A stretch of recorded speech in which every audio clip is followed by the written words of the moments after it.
प्रिय आत्म मित्रों, शिष्य का समर्पण आध्यात्मिक जीवन का परम सौभाग्य है। बड़े ही पुण्यवान जनों को यह अवसर प्राप्त होता है।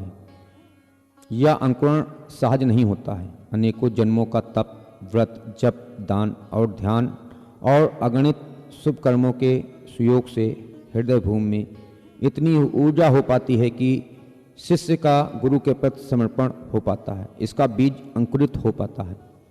इस अद्भुत अलौकिक अंकुरण का बड़े जतन से रख रखाव करना पड़ता है। एक तरफ सांसारिक विषय वासना की विपदाओं से बचना पड़ता है, तो दूसरी ओर बड़ी आध्यात्मिक विकलता से सद्गुरु की टेर लगानी पड़ती है। बड़े ही भाव विहल हृदय से अनेक बार पुकारना पड़ता है। सद्गुरु की पुकार के अमृत जल से ही शिष्य का उदय होता है। शिष्य का यह वटवृक्ष पल्लवित होता है, पुष्पित होता है। विकसित होते शिष्य में बड़ा ही दैवी आकर्षण होते हैं। समस्त मानवीय सद्गुण अपने आप ही इस ओर खींचे चले आते हैं। आध्यात्मिक शक्तियाँ और दिव्य अनुभूतियाँ दिव्य लोक के ऋषि व देवतागण अनायास ही उससे संपर्क साधते हैं, वह अपनी कृपा दृष्ट करते हैं। लेकिन शिष्य तो बस अपने सद्गुरु के चरणों की धूल चाहता है। गुरु प्रेम की पुकार उसके प्राणों में बहती है। गुरु भक्ति में उसकी भावनाएं पलती हैं। गुरु श्रद्धा उसका सर्वस्व होता है। उसे तो बस एक ही धुन रहती है, बस मेरे समर्पण को पूर्णता मिलेगी।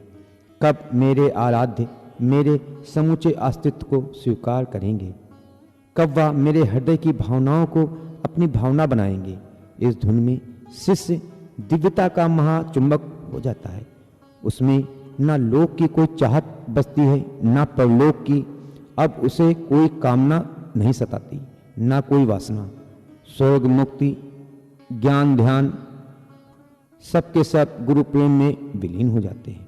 उसके प्रत्येक कर्म के कौशल में, विचारों की संवेदनाओं में, भावनाओं में बस समर्पण के स्वर गूंजते हैं।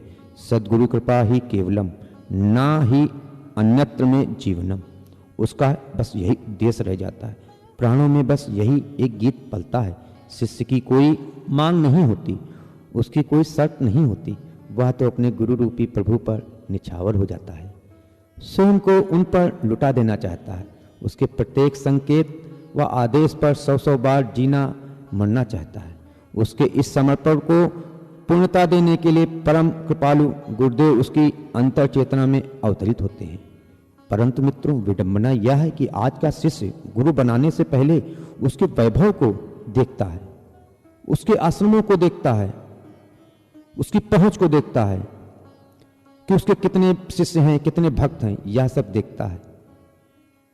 वह यह नहीं देखता कि उन गुरु के करोड़ों शिष्यों में कोई एक शिष्य भी पूर्ण दिव्य ज्ञान को प्राप्त हुआ है कि नहीं, किसकी कुंडलिनी चेतना में स्तंभन तक हुआ है कि नहीं। क्या ऐसा गुरु शिष्य को कुछ दे सकता है?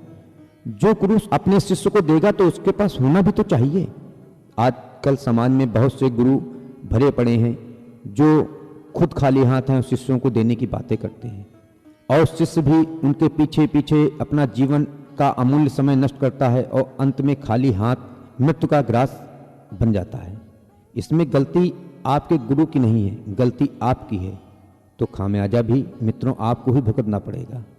गुरु शिष्य का संबंध तो ऐसा संबंध है कि गुरु की जितनी भी शक्तियां होती हैं वो गुरु अपने शिष्य को बद्ध हाथों से, मुक्त हाथों से प्रदान कर देता है। मगर प्रदान तो वही करेगा जिसके पास कुछ होगा। वह प्रदान नहीं करेगा जिसके पास कुछ है ही नहीं। वह क्या आपको प्रदान करेगा? वह खुद ही खाली है। तो शिष्य होना बहुत परम सौभाग्य की बात ही है, मगर गुरु मिलना महासौभाग्य की बात ही है। धन्यवाद मित्रों। ओम शांति।